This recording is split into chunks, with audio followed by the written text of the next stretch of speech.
Newcastle's big building boom continues to spread west on the Honeysuckle site, from the Crown Plaza to the Boardwalk development, with a decision expected soon on the first two stages of the Lee Wharf plan that includes 5 buildings and 150 home units. But those who work in the smaller heritage buildings nearby are starting to feel a little hemmed in. The general feel is that the average person in Newcastle has no idea what is being proposed, and particularly the height. Hunter Valley Wine Selectors, that operates out of the old Railway Engineers Cottage, is opposing the Lee Wharf plans and is flying a protest banner calling on people to phone the approval body, Planning New South Wales. The wine group says, as well as being surrounded by buildings, the shadows cast by a 9-storey tower would kill their decorative vines. We understand that there will be some development here. It's not going to be left alone. I suppose what we want to make sure is that whatever is put there is actually in keeping with the area. The proposals that are currently being considered are in accordance with development plans that have been on the table since 1998. Paul Lobb, NBN News.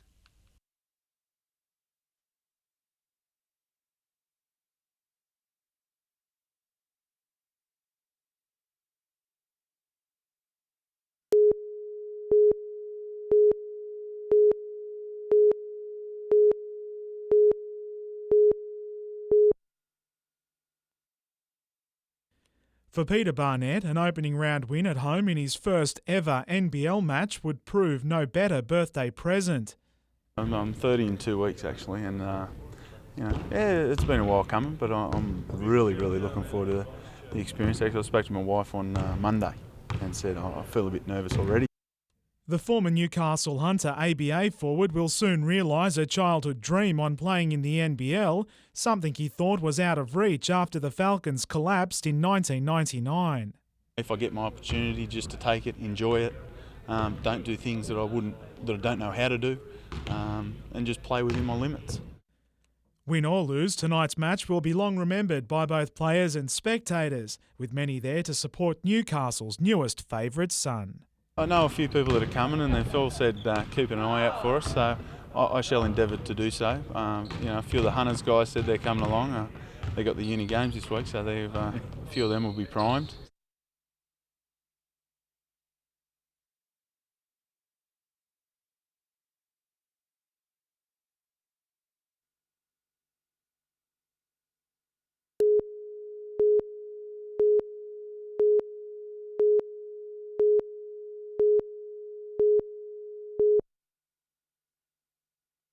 Singleton Army Camp is the home of the School of Infantry, but for 2 weeks every year it hosts a different group of students. Over these school holidays, 1,900 teenage cadets and their leaders from across the state, Norfolk Island and this year New Zealand have made the Singleton Range home and classroom for 2 week-long intensive learning camps. They undertake activities pretty much constantly, and they're always kept busy, so they pretty much enjoy it in comparison to what they might be doing sitting at home or trying to work out what they do next day of their school holidays. There's no shortage of camp veterans. Camaraderie and exposure to military life brings them back each year. Well, the experiences of having a look at what the Army does, and gives us a bit of a feel for if we want to join the Army later on in life. Camaraderie is a huge aspect of it, and then the variety of people you see, because you've got people from Cowra, Ulladulla, Canberra, and then it's good to mix with them. Military tradition does have a place at the camp. Senior cadets with leadership qualities undertake the company Sergeant Major's course, which includes some extra time on the parade ground. Maitland, Lake Macquarie and Newcastle regional cadet units attend the camp next week. Gary Blair, NBN News.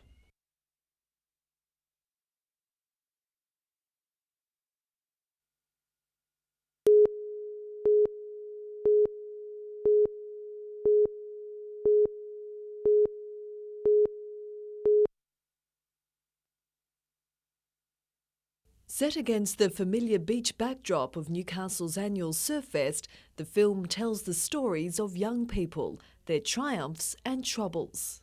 Instead of trying to find issues or create issues for people to talk about, we just waited until they were brought up and dealt with them. Issues including relationships, unemployment and drug use. Many are confronting, like the devastating consequences of drink spiking.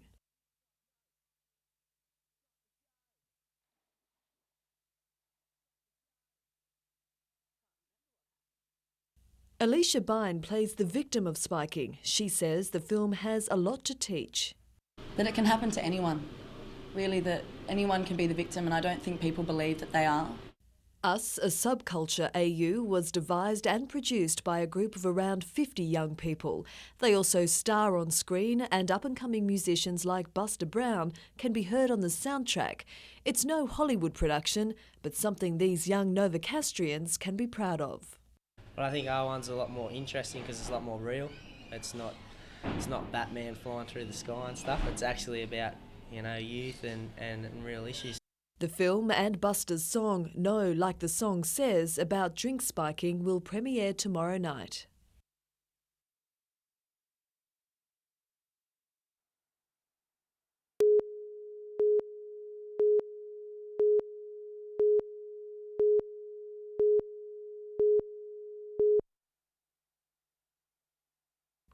At first sight, one could be forgiven for thinking competitors in the ultimate frisbee don't take their sport too seriously.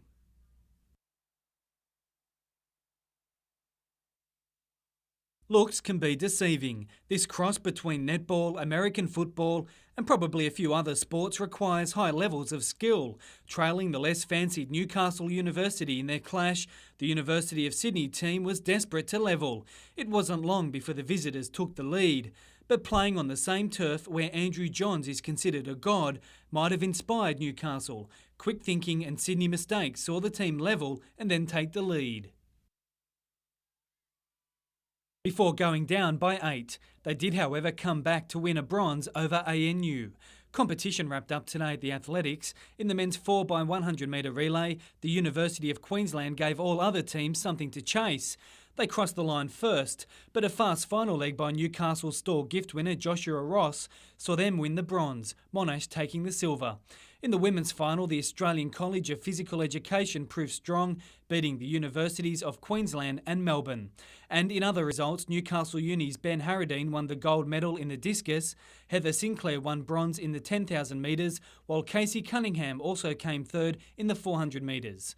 Newcastle University men's and women's touch football teams have their chance for success in semi-finals tomorrow after strong wins today. And if anyone was looking for fighting words at the Taekwondo to get revved up, then surely this chicken provided enough inspiration. Cullen Robinson, NBN News.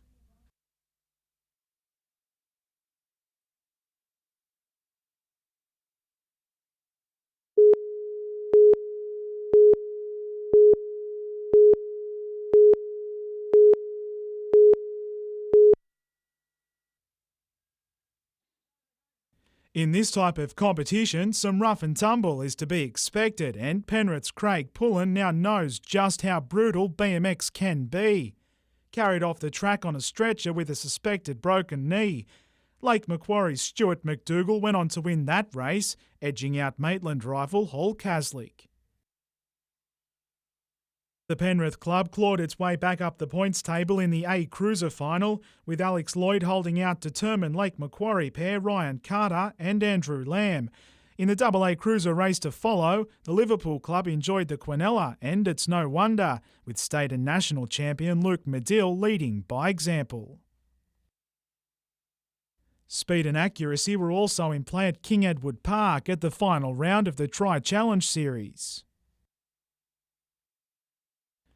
With a backdrop to rival the most noted motorsport venues, keeping your eyes on the road will no doubt take some getting used to, many of today's drivers preparing for the all-important Interclub Challenge tomorrow. Adam McIlrick, NBN News.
Hundreds of pets ventured out of their backyards today for one of the biggest days of the year, the Matara Festival's Pets on Parade competition.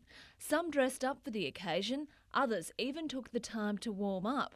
But it was this little ferret which attracted most of the attention. He has lots of personality.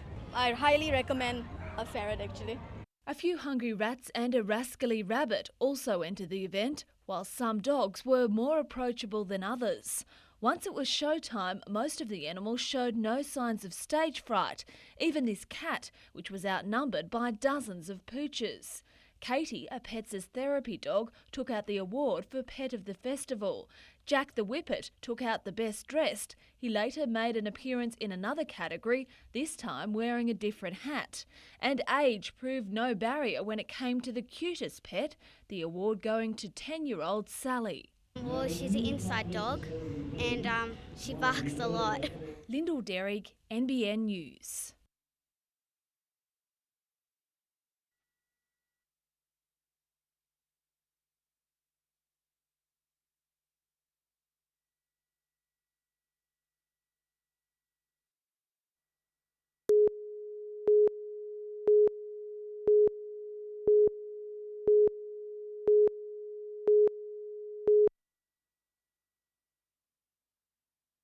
It's run by the MG Car Club, but all types of vehicles are welcome in the race up one of the most picturesque hill climbs in the country.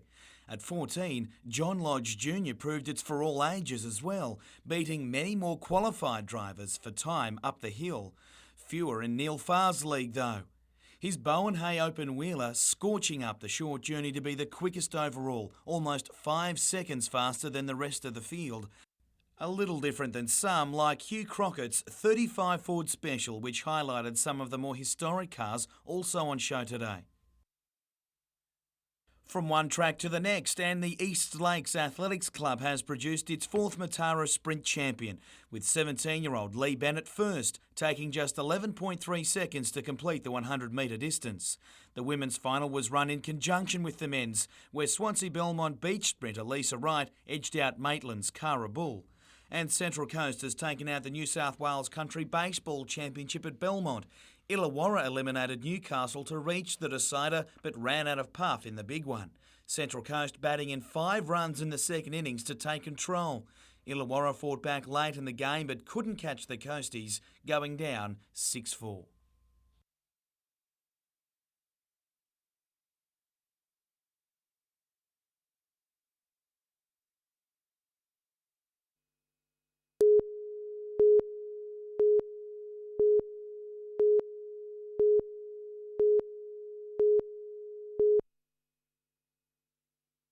Heavy rain kept crowds away and Hunter Water was forced to treat parts of the park with detergent after an overflow of raw sewage.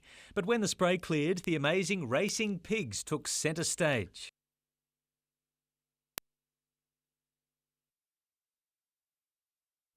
The pigs were sent on their way by Lady Mayoress Kathy Tate. It's the city's first civic reception for pigs. I must admit, yes it is. And I don't know that we'll continue along this vein, but it was good fun. The track's very slow out there now, as you may gather, but believe you me, these guys travel this track in about 5 seconds. They were a bit slow today. The pigs will race all weekend in Civic Park. Meantime, over at the Matara Eisteddfod, too many sequins are barely enough. More than 200 competitors will dance and sing over 1,000 numbers in the 36th annual event at the Grammar School's Union Street campus. The Eisteddfod ends with a gala concert on Saturday night at 7 o'clock.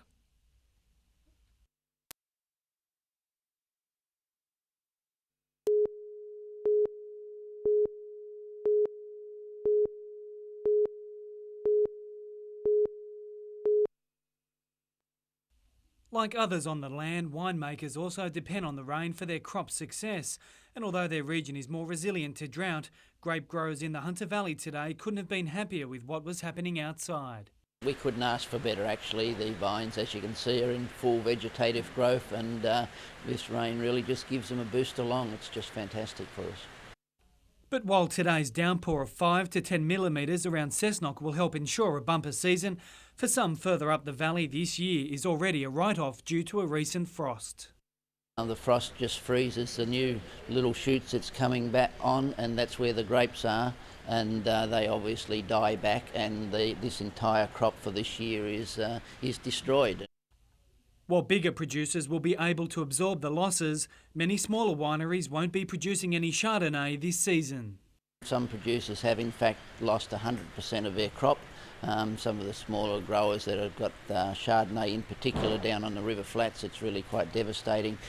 In terms of the total loss in the upper Hunter, I would be thinking that it's somewhere in the order of 10 or 15% of the Chardonnay, and perhaps some of the Verdelho has been lost this vintage.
An early shot by Parramatta's Ante Milicic got the crowd going, but it was teammate Alvin Sicoli that scored first, not for his own team, but for Newcastle.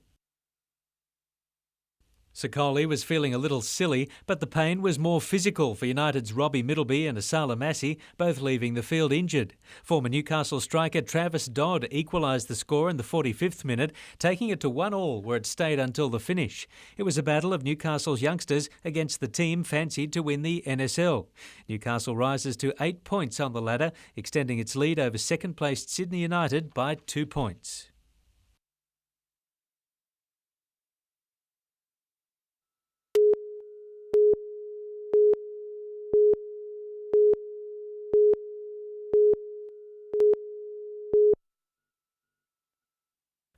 This new building is the fourth library for the Tea Gardens area. 40 years ago, with money from the local Progress Association and the labour of volunteers like Di Verco and Joan Wood, this community got its first literary focal point. Effort that current-day library operator Great Lakes Council is now rewarded with a more appropriate $500,000 facility that's both books and access to the information superhighway. I'm personally very proud to see what's happened, and probably through community effort it's all happened. In recent weeks, the new library has attracted 175 new members, more than signed up for all of last year, and these bookworms have borrowed 1,000 books, a threefold increase on normal weekly borrowing. I mean, libraries are just going from strength to strength, and particularly in country areas, I think people are looking to the library to be the hub of their community. Library 4 is also a barometer of growth in the twin towns of Tea Gardens, Hawk's Nest and the challenges facing council. It's come a little bit quicker than it's almost galloped onto us in the recent years, and we are having some troubles in keeping up with the infrastructure that's necessary to maintain the services that people expect. Gary Blair, NBN News.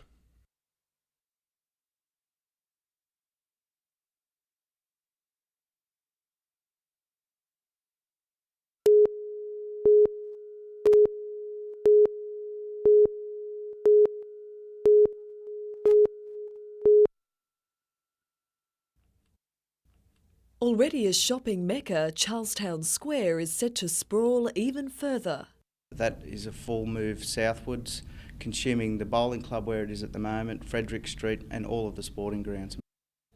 Mr Morris has revealed the proposal, angry about confidential talks between the developer and council, including a closed meeting late today.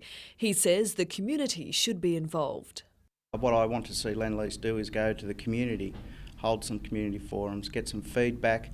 Centre owner Lendlease has expressed disappointment with Mr Morris's comments and has denied it's being secretive, saying it's simply trying to gauge how its concepts fit into the council's overall plan for the area.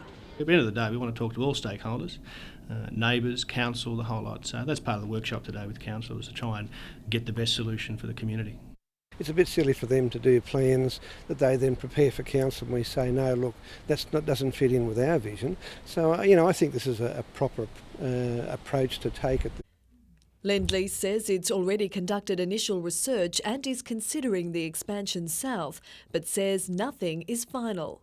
There's no set plan, there's a multitude of options that we're looking at. The concept plans should be firmed up over the next year. Natasha Bayersdorf, NBN News.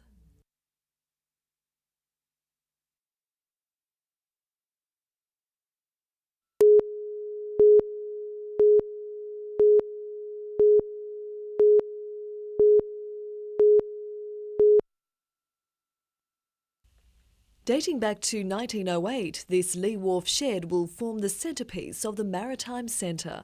Currently being used as a site office for other honeysuckle construction, it's hoped work will begin on restoring the heritage building by the end of the year. It'll showcase the city's long association with the sea. We've built our history on the sea, our future depends upon the sea and the port, so it's really about ourselves. Despite contributions by the state and federal governments, the Museum Committee is still battling a funding shortfall. It's hoping to raise an additional $500,000. We need more money to get better quality exhibits and better quality presentation. The establishment of the Maritime Centre is seen as an important plank in honeysuckle's evolution, opening up waterfront space to the community. Early next year we'll be opening up with quite a bang the Harbour Foreshore Square and the Maritime Centre together, and we're very much looking forward to that. The Maritime Centre is expected to open in May. Natasha Bayersdorf, NBN News.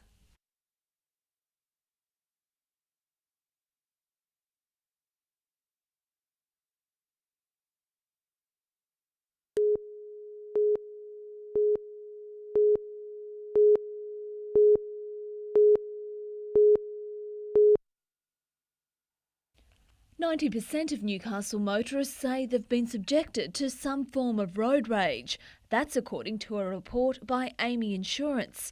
It also found the incidence of road rage is on the rise. No, I don't think traffic's bad enough in Newcastle for there to be much road rage. Tailgating and not using an indicator were listed as the most common causes of frustration on Newcastle roads. And according to the research, road rage goes beyond rude gestures and verbal abuse. 3% of those interviewed said they had actually been physically assaulted by another driver. But road rage is difficult to define and hard to measure. Often it's not reported to police. Males under the age of 25 were voted the worst drivers, while the research also found fatigue is another concern. Police say it's important to realise motorists can become tired even while driving home from work. If you're going to travel short distances after you've worked, just be aware and be mindful of fatigue, and if you do, just stop and have a break for a couple of minutes. Lyndall Derrick, NBN News.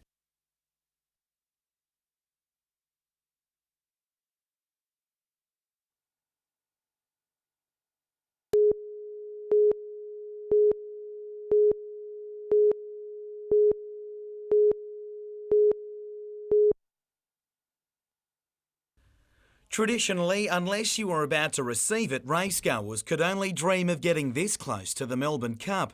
Valued at $80,000, the real worth of the 18-carat Gold Cup is immeasurable. it's a $4.6 million race, and I'm sure the prize money will certainly keep the owners happy for a long time. But in many ways, it's the trophy that everyone's after. In 1930, it was the Red Terror Phar Lap which stormed home to win the famed 2-mile event, the only odds-on favourite to do so. For Newcastle-born jockey Jim Pike, known then as the Master, it was one of 27 wins from 30 rides the Hoop had aboard the great horse. There's only one chance they've got to beat him if they can breed him with wings on and get Kingsford Smith to ride him, and then I doubt whether they'll beat him then. Pike is one of the great names in Australian racing history, and to get to Newcastle and reflect back on that history is a great opportunity for us. While another Newcastle generation got the chance to see what Pike and Phar Lap conquered all those years ago today, the Cup still has some territory to cover before that first Tuesday in November, where the winning connections will take this trophy home for good.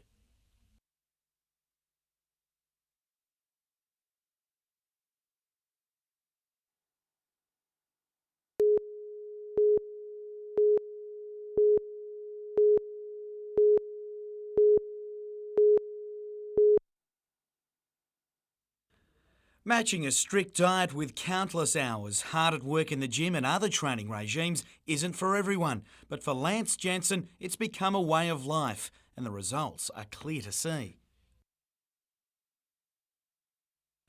Always in good condition, the 32-year-old wasn't sure what to expect after a 4-year break from competition, but cleaned up at the weekend at the Australian Natural Bodybuilding titles held in Sydney.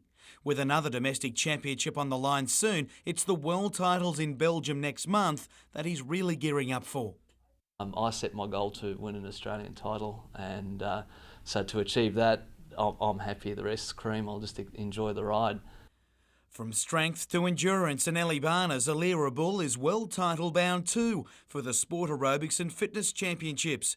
Competing up a division, the 13-year-old placed second at the recent Nationals to win a spot. Valentine's Taylor Walsh won her division at the Australian Champs, but is unable to compete on the world stage just yet.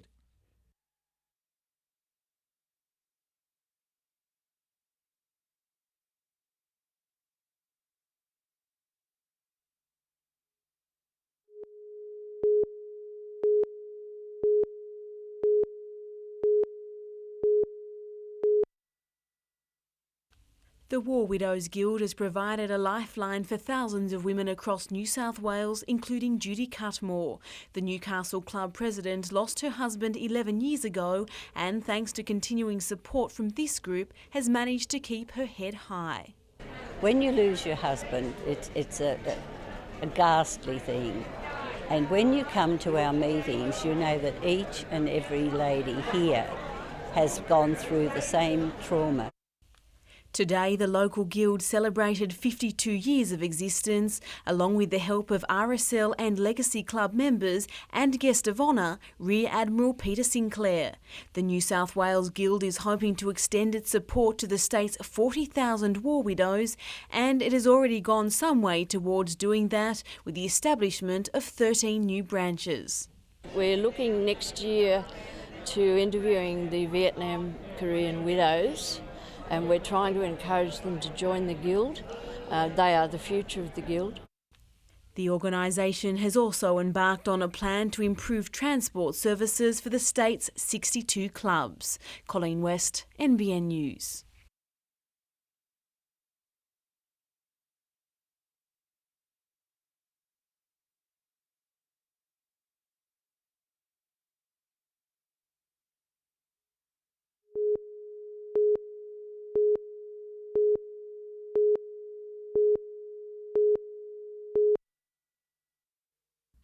They've known about it for a while now, but it doesn't make this weekend any easier for Newcastle United.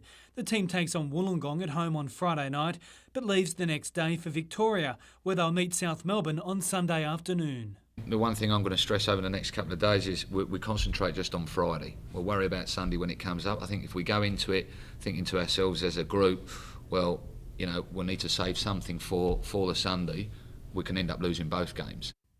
Friday night's team sees Peter Zakenis and Greg Owens return to the starting lineup, while Tom Liberson and Ben Kennedy have been promoted from the youth team. And Asala Massey will start, despite fears he would miss a couple of weeks because of a badly broken nose. Through the week, the doctor did a good job the game night to straighten my nose back, and it just feels better and better every day. Robbie Middleby will miss Friday night's match and is only considered a 50-50 prospect for Sunday afternoon. But Massey is only too willing to take on a more senior role up front and help guide some of the younger players. I'm quite happy up there. Whoever I play with, Ryan or Robbie, whoever comes up, I'm quite happy with the way I'm playing at the moment. Cullen Robinson, NBN News.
Just 2 years ago, the state's Engineers Institute named the Redbank Power Station south of Singleton a development of environmental excellence.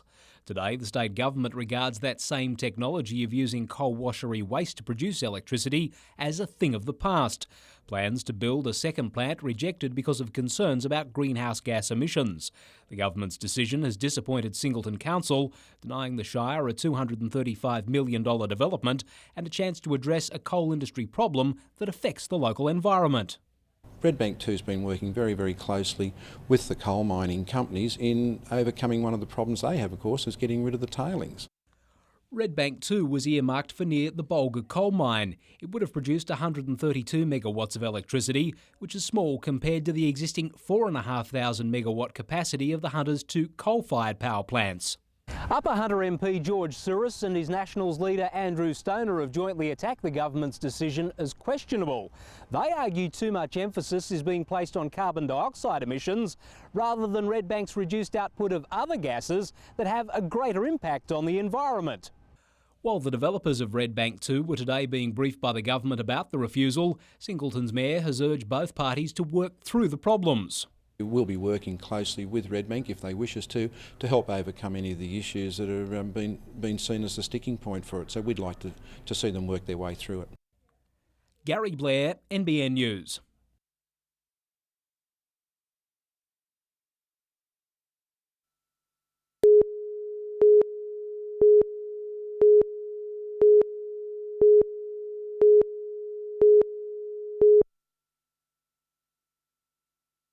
This 575-horse-powered Pontiac Grand Prix is set to be Simon Roberts' ticket to the top of V8 super sedans. Owner John Nesbitt has taken a chance on the young driver, who's had limited experience in a car so powerful.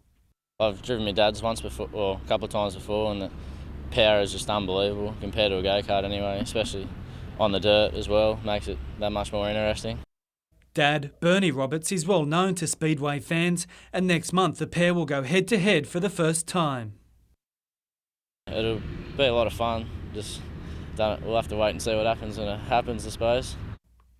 But this weekend is foremost in the 20-year-old's mind, with Parramatta Speedway a venue in which he's never driven. The instructions are simple: learn the track, learn the car, and make sure it's kept in one piece. But has the old man passed on any words of wisdom?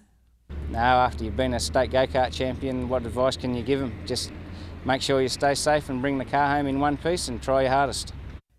Cullen Robinson, NBN News.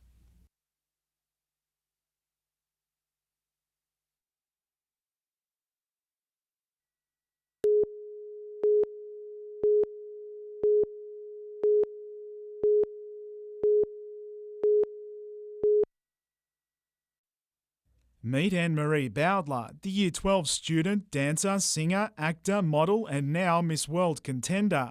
I've always been used to performing because I've been doing it since I was so little, and I just love it on the stage, so I'm always prepared to be on stage. At 17, Anne-Marie is the youngest of 32 finalists hoping to represent Australia at the Miss World titles in China, and she's quick to silence those who claim these type of contests degrade women. I think it's a great opportunity for women to show what they can do and for them to present themselves how they want to. Anne-Marie's mother Betty says she was a born performer, and even after 14 years in the spotlight, she still has stars in her eyes. When she performs over there, I'm the one who's nervous. I think, not her, but I'm the one who's really nervous, making sure that she's doing well. I want her to do what makes her happy, so I'm just on her side. Signed with Newcastle modelling and acting agency Paradox Management, big things are expected of the all-round talent, who recently raised $6,000 for an orphan charity in the Philippines. On top of all this, she's preparing for her final exams and will perform in Greece at Newcastle Civic Theatre later this month, leaving precious little time for other interests, including eligible bachelors. And do you have a boyfriend? No, I don't. Don't have time for one. Adam McIlrick, NBN News.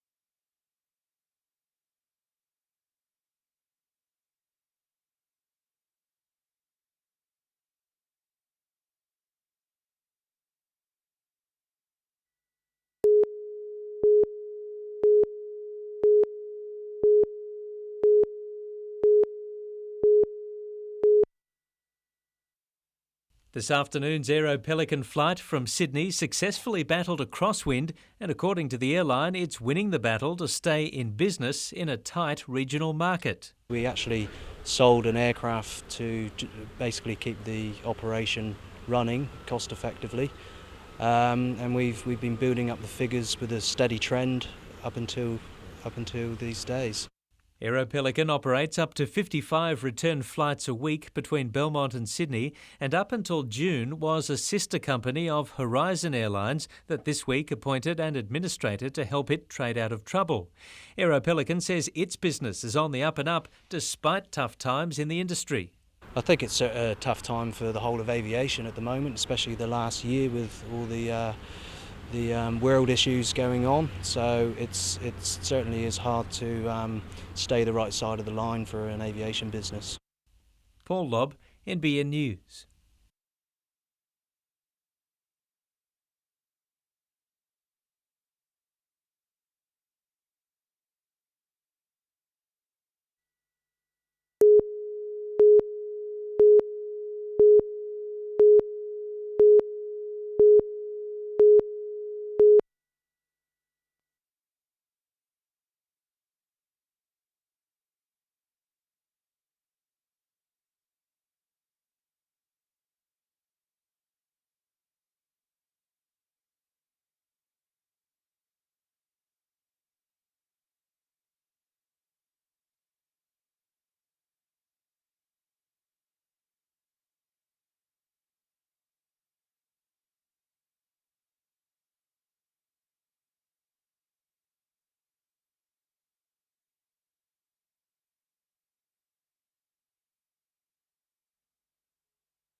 Ken Warby shot to stardom in 1978 when he travelled at 511 kilometres an hour in his boat Spirit of Australia.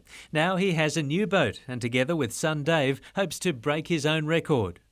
I wouldn't have built the damn thing and brought it all this way if I didn't think it'd do it. Built in the US, the 9,000 horsepower jet boat is now in Australia. We caught up with the Warbies today on their way to Taree, where they had planned on running the boat in the Manning River, only to find out they didn't have the right permits. Well, it would have been the first run on water. We've fired the engine before and it's ready to go, and we sort of saved the initial christening on water for Taree, but that's going to have to wait till we sort out the problem with the waterways. The record attempt will be this time next year at Blowering Dam in southern New South Wales. Well, I'll be doing some of the test runs, my son will be doing some, and if he performs as well as I think he can, he'll probably do the final run.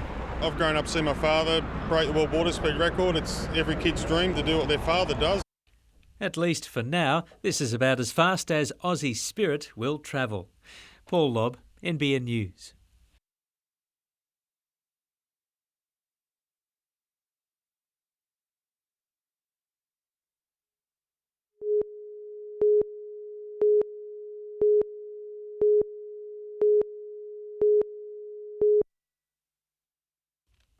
After winning a top-grade spot from United late last season, Adam Hughes didn't want to leave Newcastle. Neither did John Majerowski the year before him, despite winning the NSL Youth Player of the Year award, but both now return with Wollongong tonight. I think this week they depleted a bit because there's a few players from the under-20s, so there's a few injuries, so I think this week's a good week to take them on. United will rely heavily again on their Department of Youth this weekend with Wollongong tonight and a match 48 hours later against South Melbourne. With Robbie Middleby sidelined for tonight at least, Peter Sekenis has overcome illness to captain the side against a team that only scored its first win last weekend. We don't know what to expect from them because I don't know half their players. They all know about Stuart Young. The prolific Wolves striker will provide incoming keeper John Perosh with a real test in front of goal as he covers for young Socceroos star Tom Willis. It's Majerowski, though, who hopes to provide the entertainment up front. Now he's captured a starting spot too. Johnny made me work really hard last week behind Youngie. I enjoyed it, and this week's against my old club, and hopefully I can bang one or two away.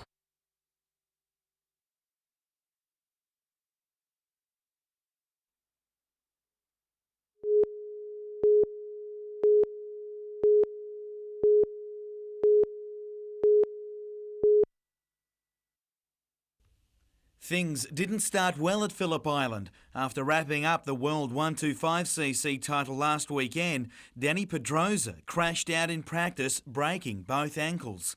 The 18-year-old rushed to Melbourne for emergency surgery. It didn't seem to slow up anyone in the afternoon qualifying session, especially Spanish young gun Jorge Lorenzo, who sizzled on the Australian circuit, taking provisional pole.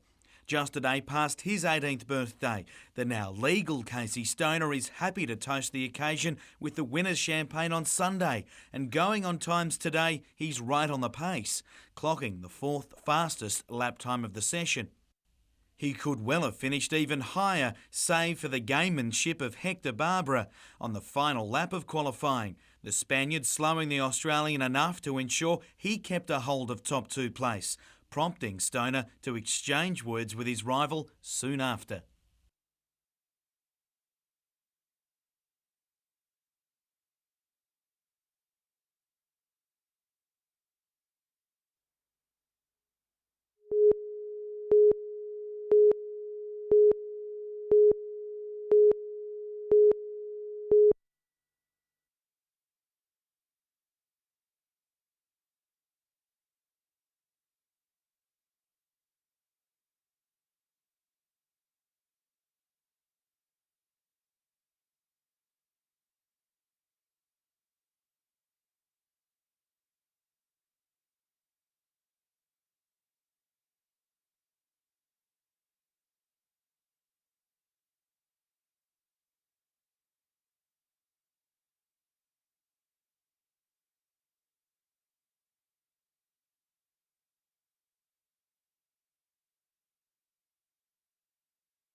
There wasn't the usual glow at Energy Australia Stadium. Construction work on the new grandstand meant the light towers were disconnected and replaced by much smaller portable structures.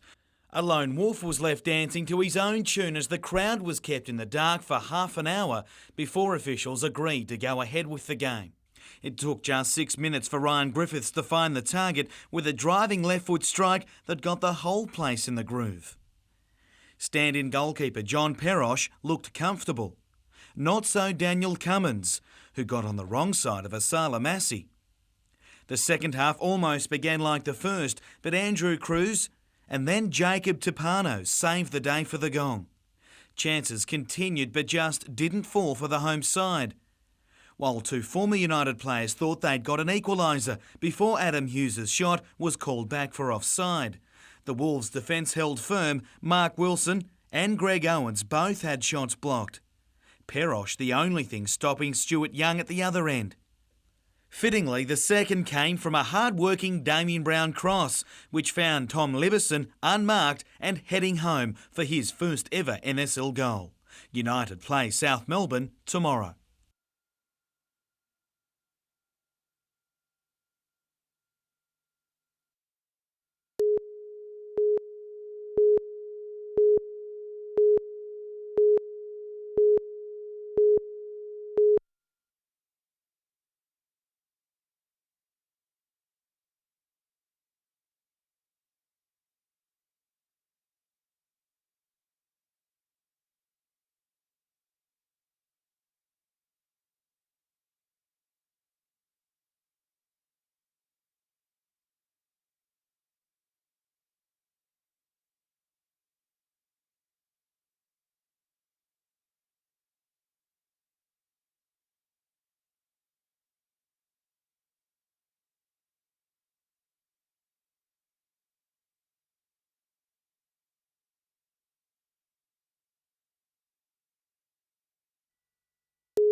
Names like Mark Richards, Pete Townend and Damien Hardman are carved on the famed Matara Surf Classic, but history was about the only talking point today. Poor conditions still allowed defending champion Joel Reading through to the final that featured two other past winners. Glenn Micro Hall, though, was too good, holding on to win the Matara for the first time before he soon heads back to join the WQS Tour. At Stockton, conditions were just right for kite surfing. Now a favourite in the world of extreme sports, kite fests like these allow beginners to mix it with the elite. Big airs were all the go today in the strong winds, but Mother Nature still made some hold their breath, proving there is a fine line between great landings and just landing.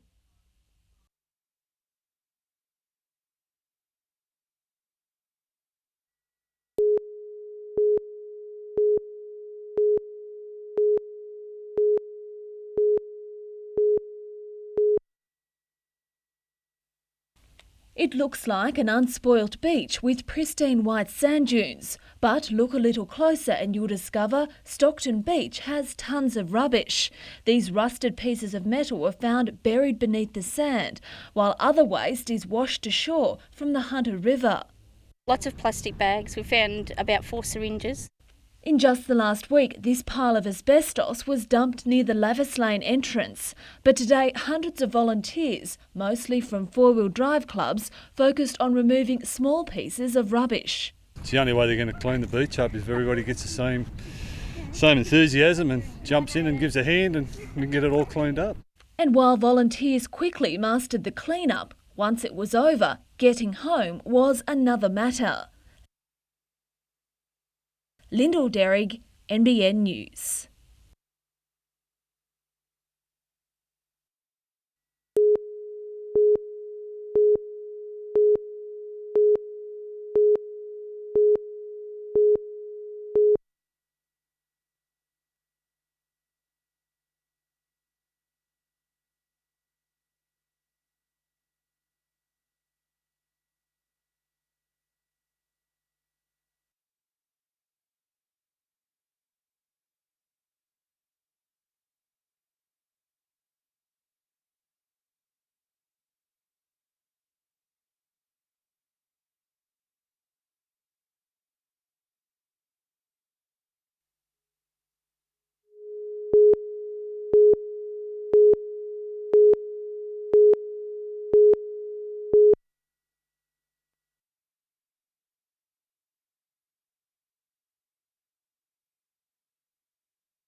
Students in the Hunter represent around 10% of those sitting in New South Wales this year. There were varying reactions to today's compulsory English paper. One of the main questions asked students to write a speech for a book launch. I was really stressed this morning, but it was good. Yeah, so here it is, it's done. I think it went pretty good. I studied well and I think I did good. The test is not too bad. I've prepared for the right things, I suppose. A bit difficult. I wish I kind of made more of a study plan and hopefully, well, I'll recommend that people do more study before an exam. 83 subjects will be tested between now and mid-November, but the minds of many are already focused on life after the exams. Go to TAFE and do graphic design. I'll probably go to TAFE next year and just get a part-time job and just go clubbing lots. Music was tested this afternoon, with languages tomorrow, the second English paper and industrial technology on Wednesday.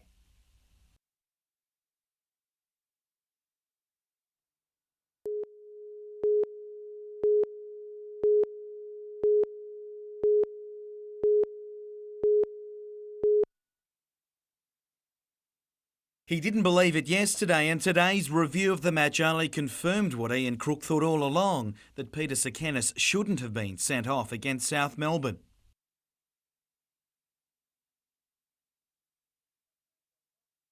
The foul led to South Melbourne's opening goal, but now down a man and backing up after Friday night's game, life got really tough. in 0-0 away from home, and at that time playing okay. And so for me, the one thing we can't get back is the possibility of a point or 3 points. But they will lobby NSL officials to review the suspension in light of video evidence.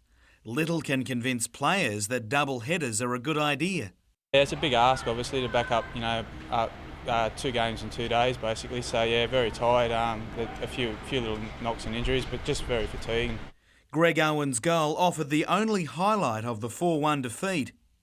But it's the hopeful return of Jobe Wheelhouse from injury this weekend, along with fellow young Socceroo reps Mitchell Johnson and Tom Willis from rep duty, that will most please United this week. The trio will be vital as experienced pair Milan Blagojevic and Robbie Middleby look certain to miss the weekend at least. Jim Callanan, NBN News.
It's alleged the primary school-age girl was abducted from Singleton Heights on Friday afternoon as she walked home from school.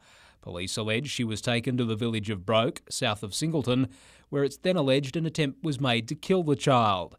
Maitland Court was told Michael Shane Merrick was later arrested by police, and the 31-year-old from Broke was charged with attempted murder and abduction. Michael Merrick made a brief appearance before Magistrate Stephen Jackson on the 2 charges. There was no application for bail, and he was remanded in custody to appear before Newcastle Court next week. Hunter Valley Police are continuing investigations into the incident and today made an appeal for information from the public. Detectives say they want to hear from anyone who may have noticed anything unusual in the Alroy Oval area of Singleton Heights on Friday to contact Singleton Police or Crime Stoppers. Gary Blair, NBN News.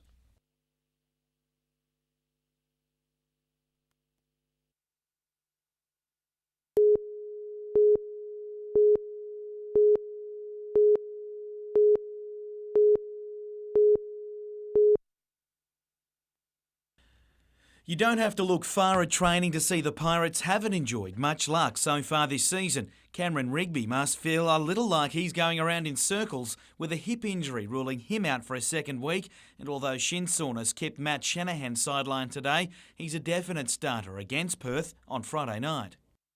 We're definitely really close to winning. We can all feel it. We're not down as a group. We know we can. It's in our mouths. We can taste it. To do that, one major area has to be overcome. Third quarter's a problem, isn't it? There was a lot of lead changes the other night, and by the end of the third quarter against the Giants, we found ourselves 15 points down. Assistants Tim Mallon and Rick Castle take the reins while coach Bruce Palmer is away on compassionate grounds. His systems, though, will simply be carried on as the team searches for its first win. We need to find ways of shutting people down or being a bit more disruptive and having a better third quarter so we can go to that fourth break ahead. Tim Hudson will suit up for the first time this season for the Pirates after his foot injury as well. Jim Callanan, NBN News.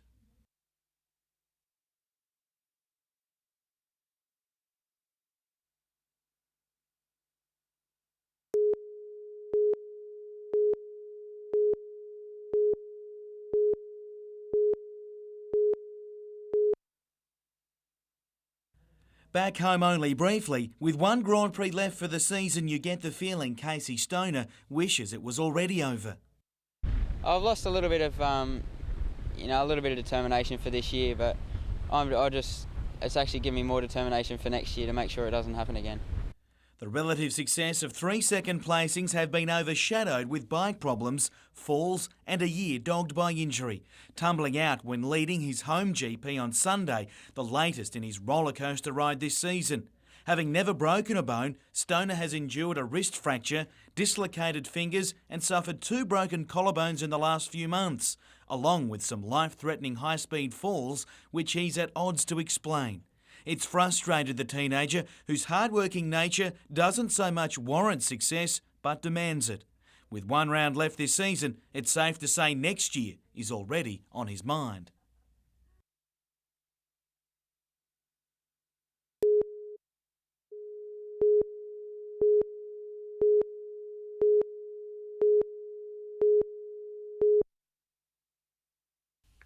As the population of Port Stephens increases, so too does the level of rubbish. The Shire currently produces 45,000 tonnes of waste each year, and while most of the product has gone to landfill in the past, much of it is now being recycled for use in the agricultural sector.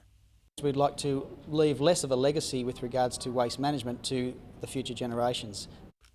Council is hoping to reach a new reduction target of 85% by 2008. It's something that you can either rest on your laurels or you can keep working at. We'd like to move towards more resource recovery simply because we feel we can do it. Council is tackling the problem from 3 directions. It will introduce a new bin system aimed at increasing recycling. A plastics recovery unit will also be established at the Bedminster composting facility next year, while education programs will be developed to encourage local producers to recycle. Colleen West, NBN News.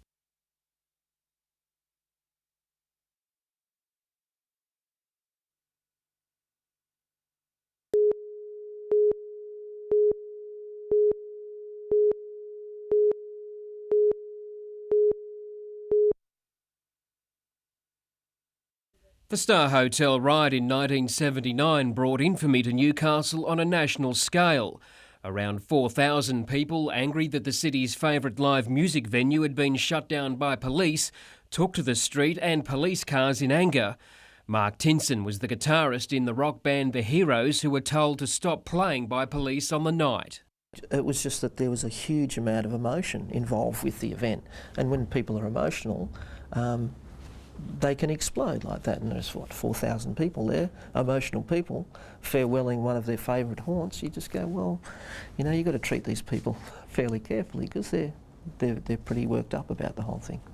While the riot was bad for the city, it proved a godsend for the Heroes, who landed a major record deal thanks to the national attention the incident attracted. The event also sparked a myth that it was Cold Chisel who actually played on the night, largely because they penned a famous song about the riot. No, they never played there.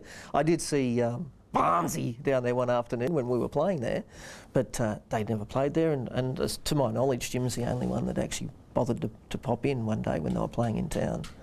On February 18, 1990, 42,000 music lovers temporarily forgot about the earthquake, which rocked the city 7 weeks earlier, flocking to the International Sports Centre for the earthquake benefit concert.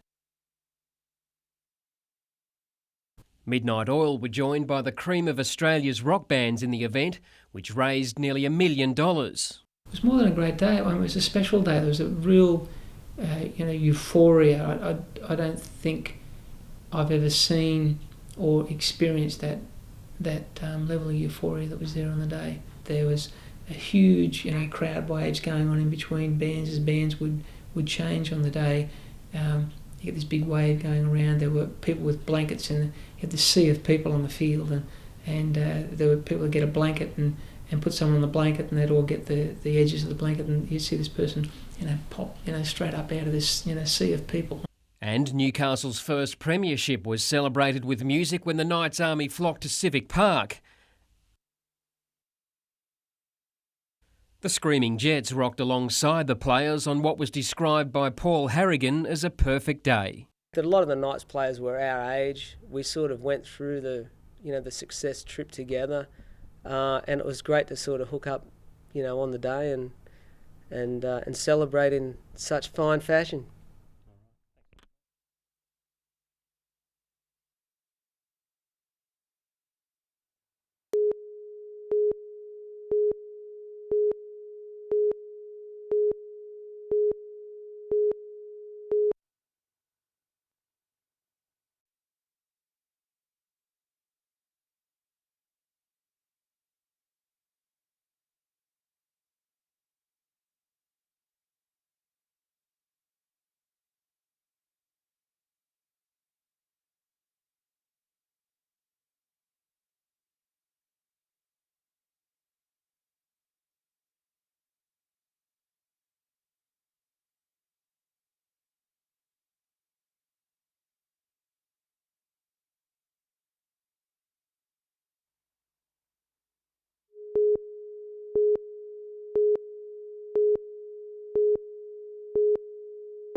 With a world title now in the picture, Chad Bennett is the first to admit his next fight is somewhat overshadowed by the prospect of bigger things to come. You can tend to lose a bit of focus and think of the big one and not the one you're about to go for, but I'm well and truly focused on winning this title ahead, and that's the one I've got to win to get a shot at the world title. But before that can happen, the man known as Hollywood must first overcome Thailand's Rajbat Fort Wikiet, fighting for the WBF International Welterweight title at Club Nova Panthers on the 7th of November. So it's definitely a step up in class for me, and but it's also one that I'm looking forward to, because if I can't knock him over, though, I haven't got much chance of winning the world title. The mere prospect of a world title fight has left boxing promoters in a spin, and according to them, it's not a case of if Chad will stand toe-to-toe with the current world champion, it's when. I can't see why Chad won't get this title, and Newcastle really needs it. So I have no doubt that Chad will be fighting for the world title here in Newcastle early next year. Adam McIlwright, NBN News.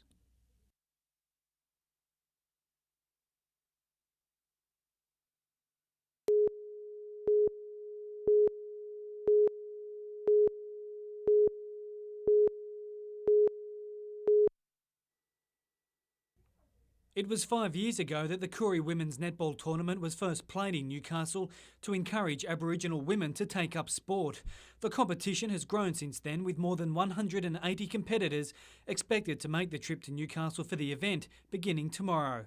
Teams from throughout New South Wales will take part in 2 divisions, the under-14s and seniors, with Sydney team La Perouse the defending champions.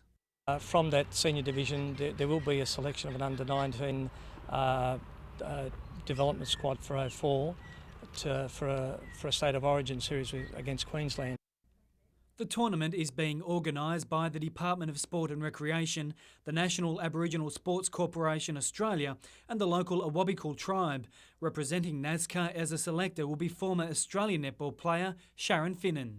Everybody sees Sharon, particularly in the Aboriginal women, see her as a role model, and having her here is a great advantage.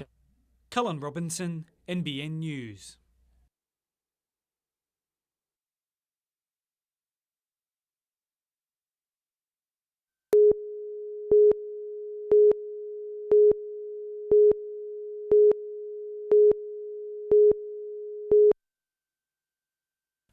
Today was a red-letter occasion for Jesmond Public School pupils. 18 months after calling for a safer way to cross Newcastle Road to use Jesmond Park, they now have a new pedestrian crossing complete with traffic lights.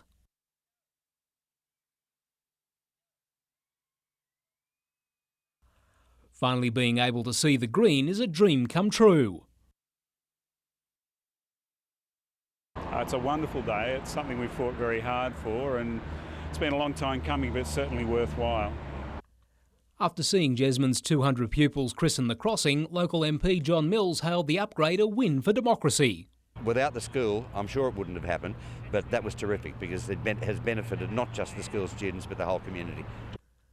As motorists get used to the $500,000 improvement to help both pedestrians and cyclists, locals still hope they'll eventually see a pedestrian footbridge over the busy road after decades of pedestrian deaths and injuries on a marked crossing at the foot of nearby Jesmond Hill.